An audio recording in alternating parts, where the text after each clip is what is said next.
കോഴിക്കോടും തിരുവനന്തപുരത്തും വൻ ലഹരിവേട്ട. കോഴിക്കോട് എരഞ്ഞിപ്പാലത്ത് 18 കിലോ കഞ്ചാവുമായി 2 പശ്ചിമ ബംഗാൾ സ്വദേശികൾ പിടിയിലായി. തിരുവനന്തപുരം നെയ്യാറ്റിൻകരയിൽ ആഡംബര കാറിൽ കടത്തിയ 300 കിലോ നിരോധിത പുകയില ഉൽപ്പന്നമാണ് ഇന്ന് പിടികൂടിയത്.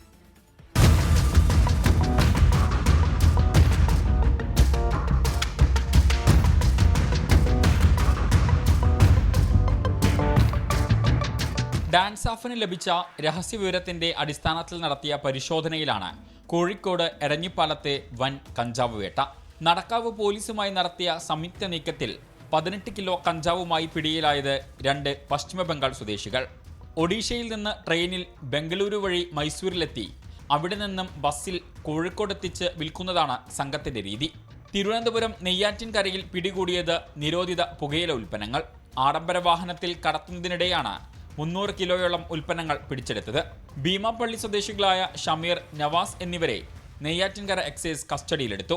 ചെറുകിട കച്ചവടക്കാരെയും സ്കൂൾ വിദ്യാർത്ഥികളെയും കേന്ദ്രീകരിച്ച് വിൽപ്പന നടത്താനായിരുന്നു പ്രതികളുടെ ലക്ഷ്യം. 24 കോഴിക്കോട്.